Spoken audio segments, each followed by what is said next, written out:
الحمد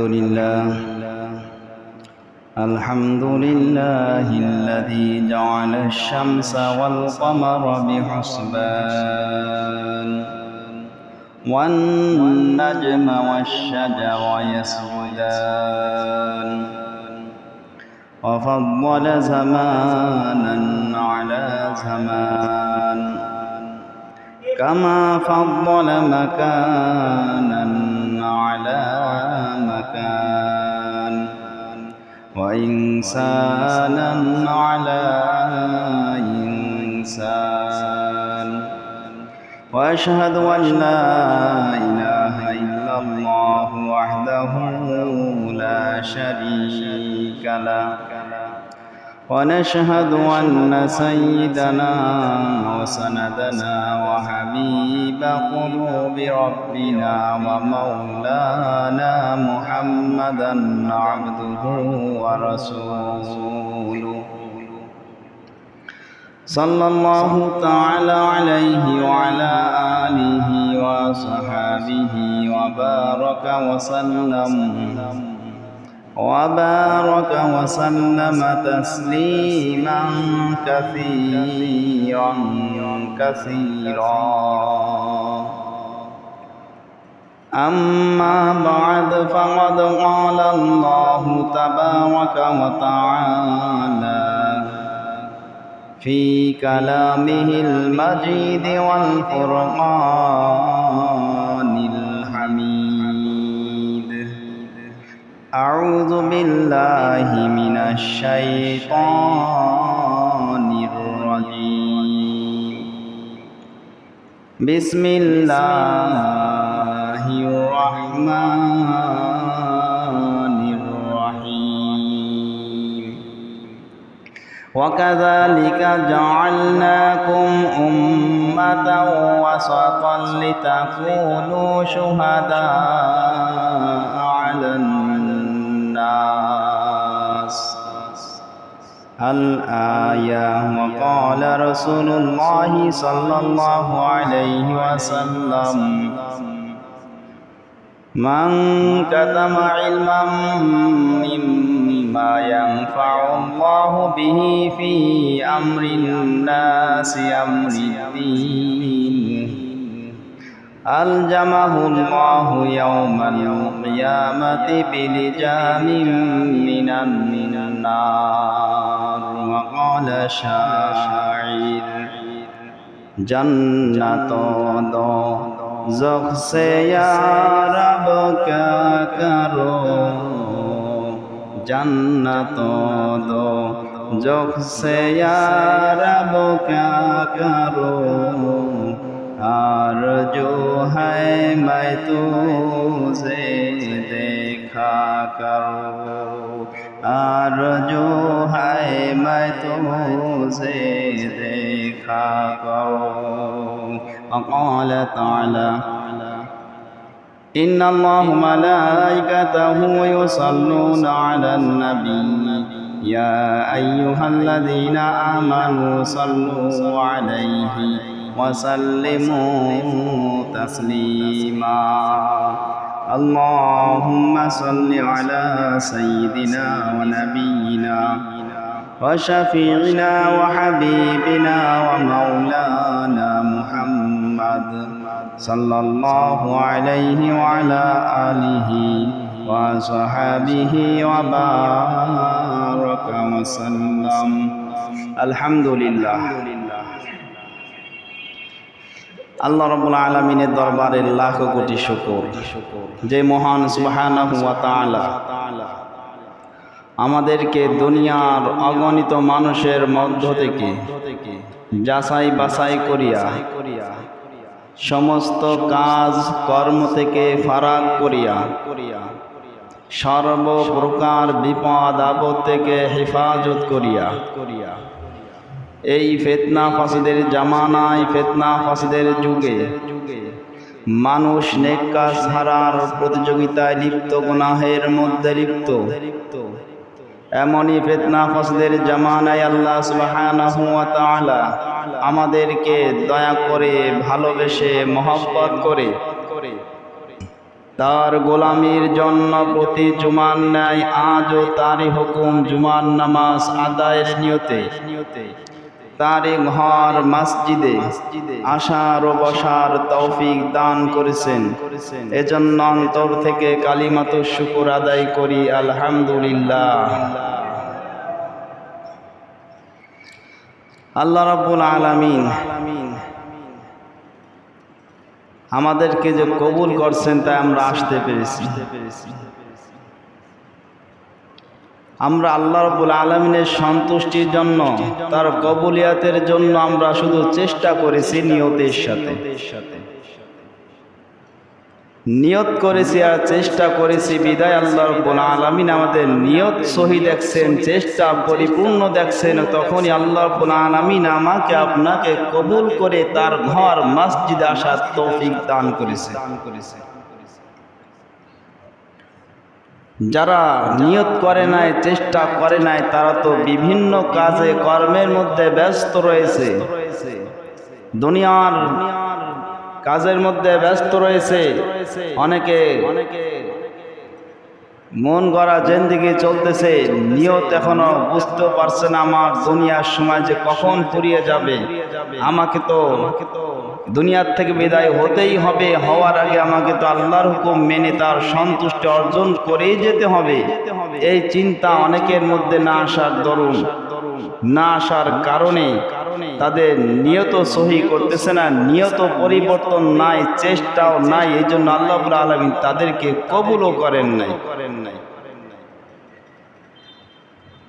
যাদেরকে আল্লাহ কবুল করেন নাই তাদের জন্য তো জাহান্নাম অপেক্ষমান, জাহান্নাম তাদের জন্য অপেক্ষায় রয়েছে। আসো, দুনিয়ার সামান্য সময়টুকু ব্যয় করে আসো, বুঝতে পারবা সামান্য সময়টুকু মন গড়া জিন্দেগি চালিয়ে তুমি কত বড় ক্ষতিগ্রস্ত হয়েছো। তুমি সামান্য সময় তুমি মন চায় জিন্দেগি চালিয়ে তুমি অনন্ত কাল, যেই কালে শুরু হইতেছে মৃত্যুর পর থেকে শুরু, ওই কালের আর শেষ নাই। সেই অনন্তকালের দুঃখের ঠিকানা তুমি অর্জন করে আসো, তোমার জন্য জাহান্নাম অপেক্ষমান।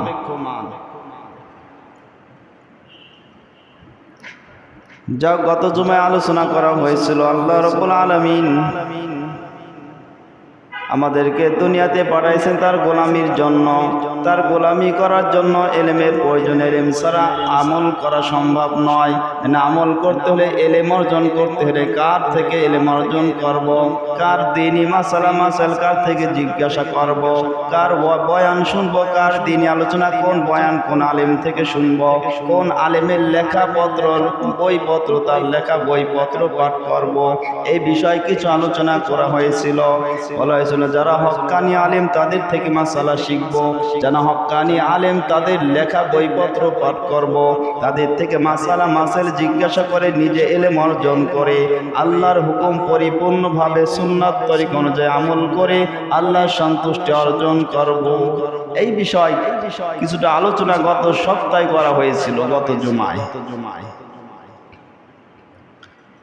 এখন আমরা এই সপ্তাহে আলোচনা করব আল্লাহ রাব্বুল আলামিন যদি তৌফিক দান করেন যে কে হক পন্থী চেনার উপায় কি। কারণ আমাকে তো আল্লাহর সন্তুষ্টি অর্জন করতে হবে নেক আমলের দ্বারা, আর নেক আমল করতে হলে আমার এলেমের প্রয়োজন। এই জন্য এলেম শিখতে হবে আলেম থেকে। আলেম আমি কোন আলেম থেকে শিখব? আলেম তো আলেমের মধ্যেও তো আছে ভেজাল। আলেম তো শুধু একজন দুইজন নয়, হাজার হাজার লক্ষ লক্ষ আলেম। আলেমের মধ্যে মতভেদের কোনো শেষ নাই। এক একজন আলেম এক এক রকম বলেন। একজন আলেম বলেন এই পথে চলো, আর একজন বলে এটা ঠিক নয়, ওই পথে চলো। এক একজনের আলেম এক এক মত দেয়। কোন মতের দিকে সাধারণ মানুষ যাবে এটাই নিয়ে বিভ্রান্ত। এটাই তো বিভ্রান্ত। বিভ্রান্ত হওয়ার কারণ নাই। আল্লাহ রাব্বুল আলামিন ঘোষণা দিয়েছেন কাদের বয়ান শুনবা, কাদের ওয়াজ নসিহত শুনবা, কাদের লেখা বইপত্র পাঠ করবা, কাদের থেকে কাদের বইপত্র পাঠ করে, কাদের থেকে বয়ান শুনে মাসালা শিখে তুমি বয়ান আলোচনা শুনবা, সে আমল করে এলেম অর্জন করে আমল করবা। আল্লাহ রাব্বুল আলামিন তার কালামের মধ্যে বলছেন, ওয়া কাযালিকা জাআলনাকুম উম্মাতাও ওয়াসাতা, উম্মাতাও ওয়াসাতা। আল্লাহ রাব্বুল আলামিন আখেরি নবীর উম্মতকে মধ্যপন্থী উম্মত হিসেবে বানিয়েছেন।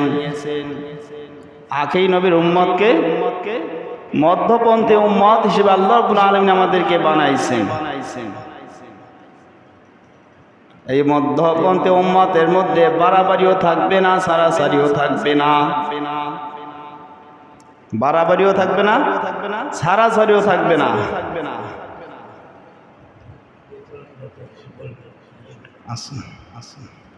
আল্লাহ রাব্বুল আলামিন তাআলা আমাদেরকে এই আখির নবীর উম্মতকে বানিয়েছেন মধ্যপন্থী উম্মত। ওয়া কাযালিকা জাআলনাকুম উম্মাতাও ওয়াসাতা, তোমাদেরকে মধ্যবর্তী উম্মত হিসেবে বানিয়েছে। আল্লাহ রাব্বুল আলামিন আমাদেরকে মধ্যবর্তী উম্মত বানিয়েছেন। আমাদের মধ্যে কোনো বাড়াবাড়িও থাকবে না, সারাসারিও থাকবে না। বাড়াবাড়ি করা এটাও পাপ, বাড়াবাড়ি করা এটাও অন্যায়। আমি আবার যদি বাড়াবাড়ি না করে সারাসারি করি, এটাও আমার জন্য অপরাধ। এই বাড়াবাড়ি করলেও অপরাধ, সারাসারিও করলেও অপরাধ। বাড়াবাড়িও করব না, সারাসারিও করব না, দুইটার মাঝখান অবলম্বন করব, মধ্যপন্থা অবলম্বন করব। বাড়াবাড়ির তলেও যাব না, সারাসারির মধ্যেও যাইব না। কিছু আলেম, কিছু বক্তা দেখা যায় এমন বাড়াবাড়ি করে, যেই বাড়াবাড়ির কারণে সাধারণ পাবলিক আমলের কথা শুনলেই আমল থেকে পলাইতে বাধ্য হয়। ইসলাম তো আসলে কঠিন নয়, ইসলামটা হচ্ছে সহজ, বুঝতে কঠিন করে ফেলি আমরা। ইসলাম কখনো কঠিন নয়, মানে আল্লাহ রাব্বুল আলামিন তার বান্দা এত ভালোবেসে মহব্বত করে বান্দাকে সৃষ্টি করছেন মহব্বত করে, এই বান্দাকে কষ্ট দেওয়ার জন্য নয়। আর বান্দার উপর যে আল্লাহ রাব্বুল আলামিন যতটুকু বান্দার ক্ষমতা আছে, ধারণ ক্ষমতা আছে, আল্লাহ রাব্বুল আলামিন ওই পরিমাণ বান্দার উপর দায়িত্ব দিয়েছেন। অতিরিক্ত দায়িত্ব আল্লাহ দেন না, কারণ আল্লাহ জানে কে কতটুকু ভারসাম্যতা বজায় রাখতে পারে। অতিরিক্ত আল্লাহ রাব্বুল আলামিন বোঝা চাপিয়ে দেন না। এই জন্য কোন বক্তার বয়ান শুনে সাধারণ পাবলিক আমলের কথা, আমল করা তো দূরের কথা, আমলের চিন্তা মনের মধ্যে উদয় হতে দেয় না। আমলের চিন্তা মনের মধ্যে উদয় হতে দেয় না। অনেক আলেম বলেন, অনেক কিতাব বই পুস্তক অনেকে পড়ে দেখেন যে এই কিছু কিছু নামাজ এত সূরা, এক রাকাতে এতবার, দ্বিতীয় রাকাতে এতবার সূরার নাম বিভিন্ন সূরা উল্লেখ করে বলা হয়। নাম পাবলিক সাধারণ যারা মাদ্রাসায় পড়ে নাই, তারাই কয়টা সূরা বা শিখছে, কয়টা সূরার নাম বা তারা জানে। সই শুদ্ধ তো পরের কথা। এইসব শুনলে যে ভয়, বেনামাজির কাছে যদি মসজিদে আসতে বলা হয়, ভাই তুমি চলো মসজিদে নামাজ পড়ার সময় হয়েছে, জামাতের সময় হয়েছে, যে নামাজ পড়ার অভ্যস্ত নয় তাকে যদি এটা নামাজ থেকে আহ্বান করে, আর অপর ব্যক্তি যদি বলে ভাই আমার এই চালির বস্তাটা একটু মাথায় করে খালটা পাড়ি দিয়ে দিবা, কষ্ট কোনটাই বেশি? বোঝা বইতে না নামাজ পড়তে? কষ্ট কিন্তু চালি বোঝা মাথায় নিয়ে খালটা পার করে দেওয়া, ব্রিজটা ওভার করে দেওয়া, সাগর পার করে দেওয়া, যে কষ্ট, এটা কিন্তু কষ্ট বেশি। কিন্তু দুই দিক থেকে দুই পক্ষ টানছে। একজন বলে নামাজের দিকে আসো, আর একজন বলে ভাই আমার উপকার করো, চালির বস্তাটা আমাকে পার করে দাও। এখন যে নামাজের অভ্যস্ত না, সে কোনোদিন মাথায় চালিয়ে বস্তা করে নাই, কিন্তু নামাজ থেকে বাঁচার জন্য বলে ভাই আগে আমি তার এই বিষয়ে বোঝা, ব্যর্থ মানুষ, অসহায় মানুষ, ওর উপকারটা করে এসে তুমি নামাজে যাও, আমি আসতেছি, এই করলে সে পালাইবে। কারণ কি? নামাজকে সে ভয় পায়। মূলত নামাজ তো সহজ, মাথায় বোঝাটা উঠানো কঠিন, পথ চলাটা অতিক্রম করা কঠিন, কষ্টের। তারপর সে কষ্টের পথ বেছে নিয়েছে। কেন? নামাজ পড়তে তার কাছে এত কষ্ট মনে হয়, কারণ তার মধ্যে অভ্যাস তো নামাজের অভ্যাস নাই। এমন যদি নামাজের কঠিন শুনে নামাজ পড়ায়, প্রত্যেক রাকাতে এমন এমন সূরা পড়তে হয়, প্রত্যেক রাতে এতবার পড়তে হয়, তাহলে যে ব্যক্তি নামাজ পড়ে না তার জন্য আরো বোঝা হয়ে গেল। এই বাড়াবাড়ি করার কারণে অনেকে ইবাদত থেকে বঞ্চিত হয়ে যায়। আবার সারাসারি করার কারণে মানুষ ইবাদত থেকে, সেই ইবাদত আমল থেকেও সে বঞ্চিত হয়ে যায়। বাড়াবাড়িও করা নিজের জন্য গোমরাহির কারণ, অন্যের জন্য কি ক্ষতিকর। সারাসারি করা নিজের জন্য ক্ষতিকর, অন্যেরও ক্ষতি করা হয়।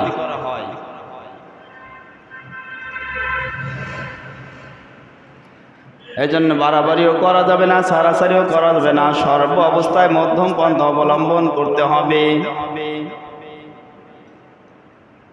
এখন একদল লোক বাড়াবাড়ি করতে করতে এমন পর্যায়ে পৌঁছায় যে তারা ইবাদত বন্দেগীর মধ্যে এমন লিপ্ত হয়ে যায় যে একমাত্র আল্লাহর হুকুম গোলামি করব, আল্লাহর গোলামির ক্ষতি হয়, আল্লাহর গোলামির মধ্যে অলসতা আসে, আল্লাহর গোলামির ইবাদতের মধ্যে বিঘ্ন সৃষ্টি হয়, এটার মধ্যে আমি লিপ্ত হব না, এটার মধ্যে আমি লিপ্ত হব না। তারা আছে বাড়াবাড়ির মধ্যে। আল্লাহ রাব্বুল আলামিন বলছেন, ইত্তাখাযু দীনাহুম লাহওয়া ওয়া লাইবা, ইত্তাখাযু দীনাহুম লাহওয়া ওয়া লাইবা।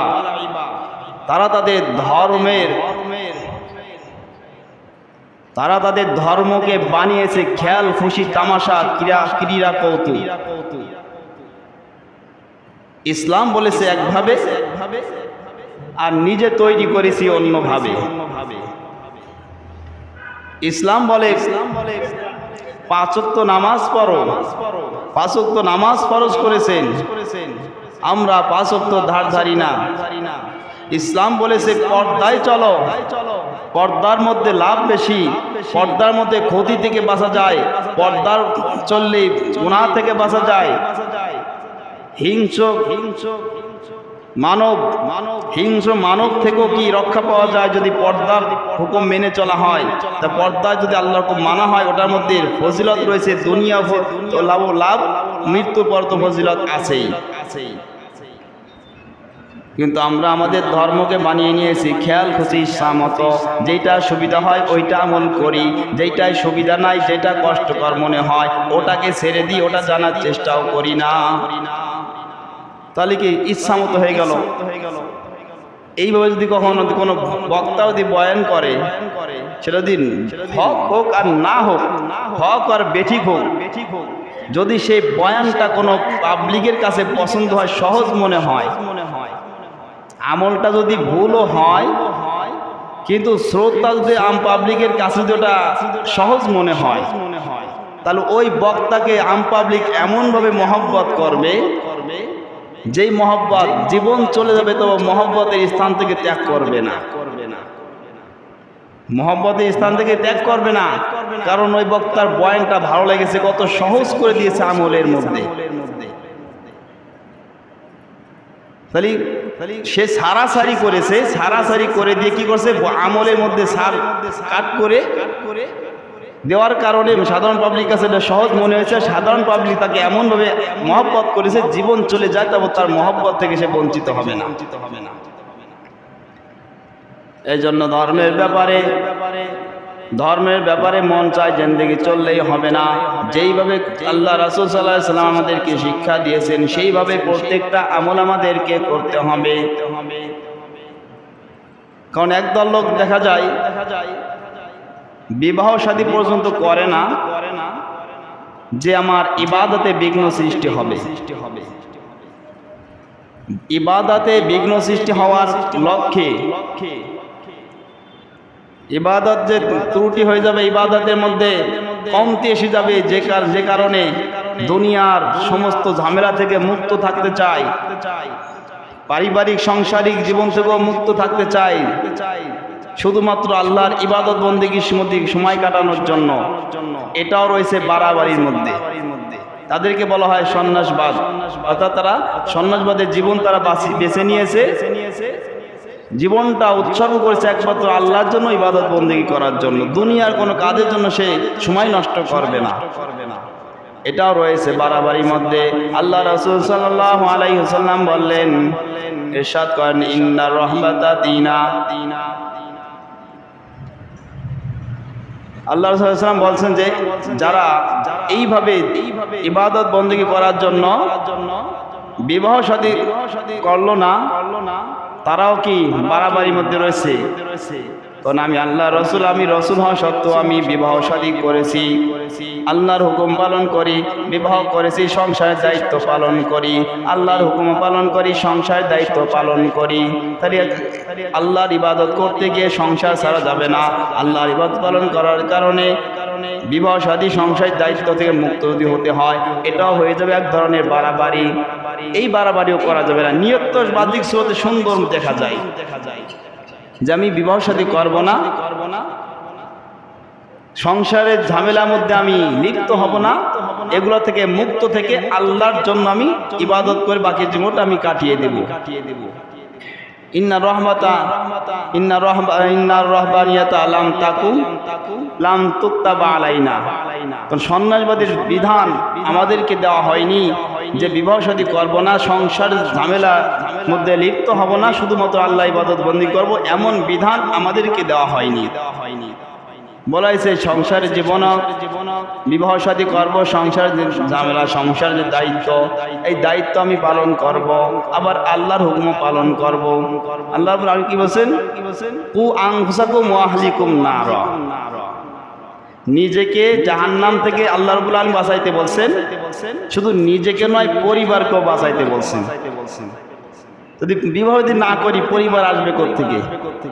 বিবাহ যদি না করি আমার সংসার আসবে কোত্থেকে? ছেলে সন্তান, ছেলে মেয়ে, সংসার তো আসবে না বিবাহ না করলে। তাহলে আল্লাহ রাব্বুল আলামিন আমাকেও জাহান্নাম, নিজেকেও জাহান্নাম থেকে বাঁচাইতে বলছেন, পরিবারকে বাঁচাইতে বলছে। বাঁচান মালিক তো একমাত্র আল্লাহ। এখানে উদ্দেশ্য ভাবর্থ হচ্ছে পরিবারকে বাঁচাও। বাঁচান মালিক তো কোনো মানুষের হাতে নয়, বাঁচাবেন আল্লাহ। দায়িত্ব চেষ্টাটা দিয়েছিল, আমার মধ্যে যার যে দায়িত্ব আছে দায়িত্বটা পালন করা, তাদেরকে কিভাবে জাহান্নাম থেকে টেনে এনে জান্নাতের পথে উঠাই দেওয়া যায়, বেআমল থেকে টেনে এনে আমলের পথে জুড়ে দেওয়া যায়। এটাই হচ্ছে জাহান্নাম থেকে বাঁচানোর দায়িত্বটা পালন করাটাই হচ্ছে জাহান্নাম থেকে বাঁচানো। ওয়াকাযালিকা জাআলনাকুম ইন্নার রাহবানিয়াতা লাম তুক্তাবা আলাইনা। যে সন্ন্যাসবাদের বিধান আমাদেরকে দেওয়া হয়নি, তাহলে আমাদের আমল করতে হবে। আর আমল যদি করতে হয়, এলেম অর্জন করতে হলে আলেমের কাছে যেতে হবে। এখন এক একজন আলেম এক এক রকম বলেন, এই কথা বলে আলেমদের থেকে মুখ ফিরাই নেওয়া যাবে না। যদি মুখ ফিরাই নিতে হয় তাহলে নিজেরই ক্ষতিগ্রস্ত হবে, নিজের পায়ে নিজে কুড়াল মারা হবে। কারণ আল্লাহ রাব্বুল আলামিন বলেন, ফাসআলু আহলা যিকরি ইন কুনতুম লা তা'লামুন।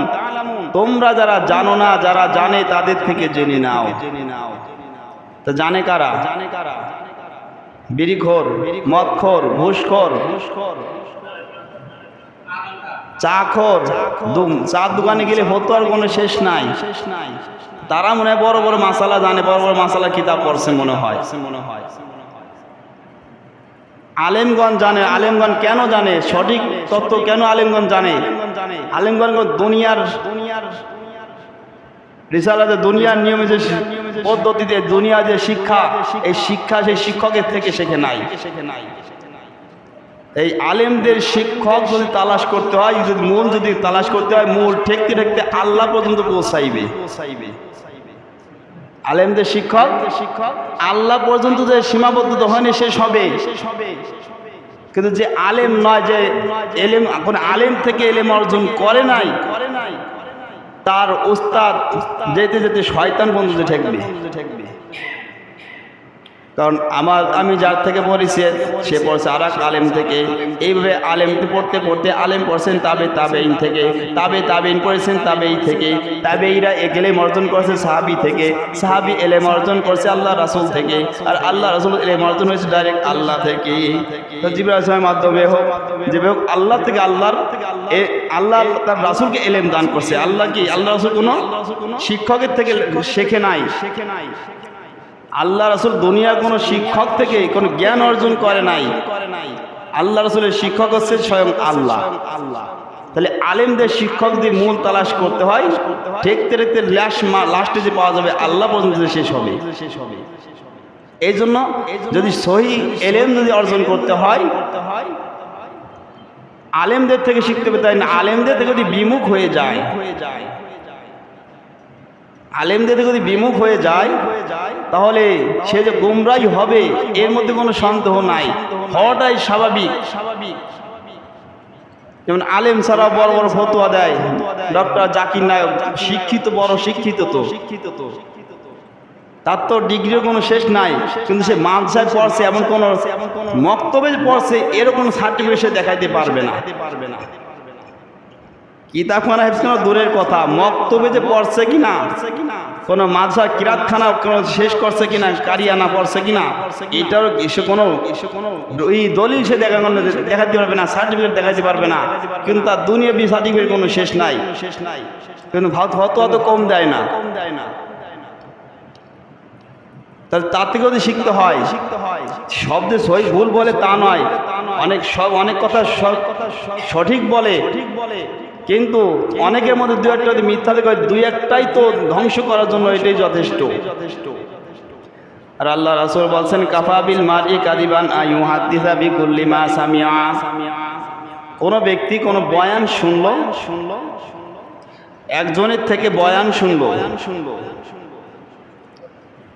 লেখাপড়া না করে শুধু শুনেই এক মাহফিলে গেল, মাহফিল থেকে বয়ান শুনে হুবহু ওই বয়ানটা সে পরবর্তীতে কোনো মজলিসে হোক, কোনো একাকীভাবে কাউকে বলুক না কেন, যদি নিজের থেকে ওই বয়ানটা করে সে বেদেও মিথ্যাবাদী। সে ব্যক্তিও কি মিথ্যাবাদী। আল্লাহ রাসূলের হাদিস, আমি একটা কথা শুনছি কিন্তু ওটা আমি পড়ি নাই, লেখাপড়া করি নাই, কিন্তু শুনেছি কথা সত্য, ওই কথা যখন আমি নিজের থেকে আমি প্রচার করবো তো আমিও মিথ্যাবাদী হয়ে যাব, সত্য বলেও মিথ্যাবাদী হয়ে যাব, যেহেতু আমি এটা লেখাপড়া করি না, শুধু শুনেই বলেছি। আর আল্লাহ বলছেন যে শুনলো, শুনে কথাটা নিজের থেকে বললো, সে ব্যক্তি মিথ্যাবাদী। যেমন তাবলিগি জামাতের লোকেরা বলে যে আলেমরা বলেছে, অমুক হুজুর বলছে, এরপরে কথাটা বলে, এটা কি সে নিজের থেকে বলা হইল না? কারণ সে একজনের রেফারেন্স দিয়ে বলছে, একজন আলেমে বলেছে। আর যখনই রেফারেন্স ছাড়া বলবে আল্লাহ হুকুম করেছে, আল্লাহ রাসূল এই কথা বলেছে, সে আল্লাহ রাসূলের হাদিসও পড়ে নাই, কোরআন তরজমাও জানে না, কিন্তু শুনছে আর ওইটা ওইভাবে বয়ান করছে, তাহলে সেই ব্যক্তিও কি মিথ্যাবাদী হয়ে যাবে। এজন্য আলেম ছাড়া কোনো গতি নাই। আলেম হচ্ছে আল্লাহ রাসূলের ওয়ারিস। কারণ আলেমদের মধ্যে সুশিক্ষা রয়েছে, আলেমদের মধ্যে সহিহ এলেম রয়েছে। তো আলেমদের মধ্যে তো বিভিন্ন দল। আল্লাহ রাসূল সাল্লাল্লাহু আলাইহি ওয়াসাল্লাম বলছেন আমার উম্মতের মধ্যে 73টা দল হবে। কয়টা? 73টা দল হবে। 73টা দলের মধ্যে একটা দল হবে জান্নাতি, বাকি সব দল হবে জাহান্নামী। একটা দল জান্নাতি, বাকি 72টা দল, বাকি যতগুলো দল আছে একটা দল বাদে বাকি সবগুলো হবে জাহান্নামী। এই কথা আল্লাহ রাসূল বলার পর সাহাবীগণ আল্লাহ রাসূলকে প্রশ্ন করলো, ইয়া রাসূলুল্লাহ, একটা দল যে জান্নাতি হবে, সে জান্নাতি দল কারা? তাদেরকে চিনব কিভাবে? আল্লাহ রাসূল সাল্লাল্লাহু আলাইহি ওয়াসাল্লাম ফরমান, ওই দলটা হবে আহলে সুন্নাত ওয়াল জামাতের লোক। আহলে সুন্নাত ওয়াল জামাতের আকীদা হচ্ছে এরা বাড়াবাড়ির মধ্যে লিপ্ত হয় না, সারাসারির মধ্যে লিপ্ত হয় না, বাড়াবাড়িও করে না, সারাসারিও করে না। যেটা ফরজ ওয়াজিবের বিষয় সুন্নাতের মধ্যে নয়, সেটা কেন বাড়াবাড়ি করতে যাবে? মনে করেন ভাত খাওয়ার পর মিষ্টি খাওয়া সুন্নাত, এই সুন্নাত যদি কেউ না খায় তার কি ইমানের ঘাটতি হবে? ইমানে ঘাটতে হবে না। এখন যদি কয় কেন খাইবে না, বাড়াবাড়ি করে, এটা কি দোষ? এটাই অপরাধ, এটাই অপরাধ। আবার যদি বলি খাইতেই হবে, খাবই না শরীর পালন করবই না, কোনো সমস্যা নাই, মিষ্টি খাইলে ক্ষতি হয় না, এমনি মিষ্টি খাই, কিন্তু বলার কারণে যে দোষে খাবে না, জীবনেও খাবো না, এটাও কি সারাসারির মধ্যে লিপ্ত হয়ে যায়। কোনো কিছু বাড়াবাড়ির মধ্যে যাওয়া যাবে না, সারাসারিও করা যাবে না, মধ্যম পন্থা অবলম্বন করতে হবে। তাহলে আল্লাহ রাসূল বলেছেন যে এই একটা দল হবে আহলে সুন্নাত ওয়াল জামাতের লোক। এই দলের মধ্যে হচ্ছে এর মধ্যে বাড়াবাড়িও নাই, সারাসারিও নাই। যে ব্যক্তি বাড়াবাড়ি করবে সে আহলে হক সুন্নাতের জামাত থেকে বহিষ্কার হয়ে যাবে। আবার যেই লোক সারাসারি করবে সেও আহলে সুন্নাত ওয়াল জামাতের দল থেকে সে কি হয়ে যাবে? বহিষ্কার হয়ে যাবে।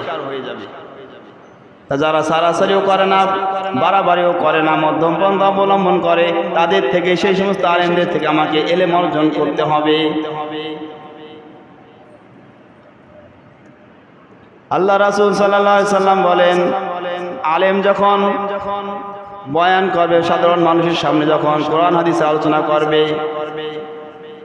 এই কোরআন হাদিসের আলোচনার ক্ষেত্রে এই যে বাড়াবাড়ি করা যাবে না, সারাসারিও করা যাবে না, এমন আলোচনা করলাম যেটা মানুষের ধারণ ক্ষমতার বাইরে, ধারণ ক্ষমতার বাইরে। মা আনতা বিমুহাদ্দিসিন কওমান হাদিসান লা তাবলুগুহু কুলাহুম ইল্লা কানা লিবাদিহিম ফিতনা।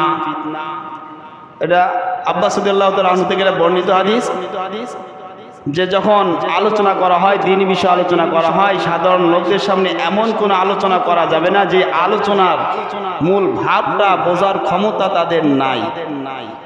যদি এমন আলোচনা করা হয়, এমন আলোচনার দ্বারা মানুষের মধ্যে কোনো ব্যক্তির জন্য এটা গোমরাহির কারণ হয়ে দাঁড়াইবে। এমন আলোচনা সাধারণ মানুষের ধারণ ক্ষমতার বাইরে যদি আলোচনা করা হয়, তাই ওই আলেমটাও কি হক কানি যোগ্য আলেম হিসেবে বিবেচিত নয়, এটা অযোগ্য আলেম হিসেবে বিবেচিত হবে, অযোগ্য আলেম হিসেবে বিবেচিত হবে, যেহেতু সে এমন বয়ান করছে যে বয়ানের দ্বারা মানুষ ভুল বুঝে আমল থেকে এসে আমলগুলো তার নষ্ট হয়ে যাইতেছে। এমন একটা ঘটনা আল্লাহ রাসূল সাল্লাল্লাহু আলাইহি ওয়াসাল্লাম আলোচনা করতেছিলেন। আলোচনার মধ্যে বলছেন, মা মিন আবদিন ক্বালা লা ইলাহা ইল্লাল্লাহ সুম্মা মাতা আলা যালিকা ইল্লা দাখালাল জান্নাহ। যে ব্যক্তি লা ইলাহা ইল্লাল্লাহ বলবে সে জান্নাতি হয়ে যাবে। যে ব্যক্তি লা ইলাহা ইল্লাল্লাহ বলবে এবং এর উপর মৃত্যুবরণ করবে সে জান্নাতি। সাহাবীগণ জিজ্ঞাসা করলো, ইয়া রাসূলুল্লাহ ওয়া ইন জানা ওয়া ইন সারাকা, ইয়া রাসূলুল্লাহ যদি সে চুরি করে, যদি সে জিনা করে, তাও কি জান্নাতি? বলছে হ্যাঁ, সে যদি চুরিও করে, সে যদি জেনাও করে, তবু সে জান্নাতি।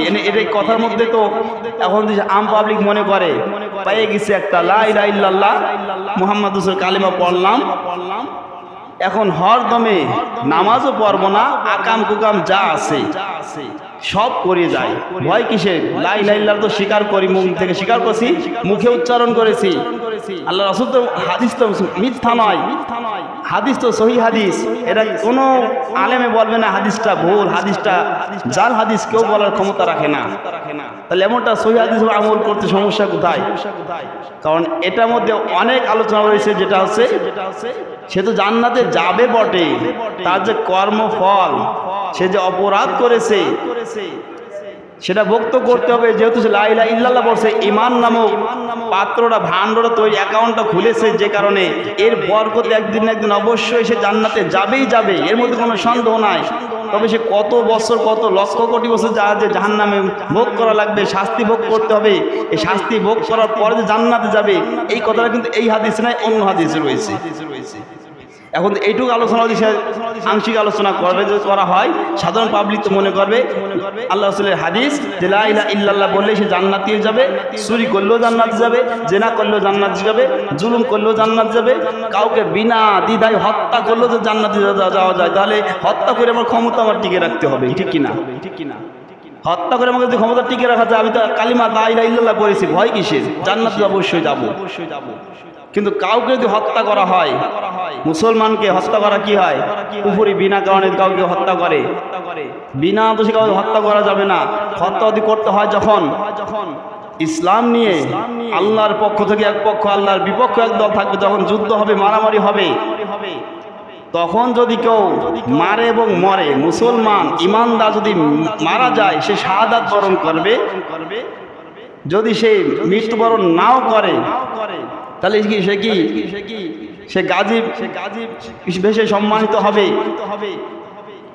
তাহলে মুসলমান মারামারি কখন করবে, একজন কতল কখন করবে, যখন ইসলামে সে বিরোধিতা করবে, তাকে দাওয়াত দেওয়ার পরও সে ইসলামের প্রতি আহলো না, তার ব্যক্তিগত ব্যাপার, কিন্তু যখন ইসলামের ক্ষতি করবে, মানুষের ক্ষতি করবে, মানুষের প্রতি জুলুম করবে, অন্যায় করবে, তার অন্যায়কে প্রতিহত করার জন্য তার সাথে যদি লিপ্ত হতে হয়, যুদ্ধক্ষেত্রে যদি লিপ্ত হতে হয়, যুদ্ধের ময়দান যদি কায়েম করতে হয়, এই কায়েম করাটা মুসলমানদের জন্য এটা মৃত্যু যদি হয়, মৃত্যু তার জন্য কি শহীদই মৃত্যু হবে, শহীদই মৃত্যু হবে। ভয় কিসের? মুসলমানের মৃত্যুতে কোনো ভয় নাই, কারণ মরতে তো হবে, আজ বাদেও কাল মরতে হবে। তো মরাটার জন্য সম্মানজনক মৃত্যু হয়, তো এটাই তো কাম্য সকল মুসলমানের জন্য। আল্লাহ রাব্বুল আলামিন আমাদের সবাইকে বাকি জীবনটা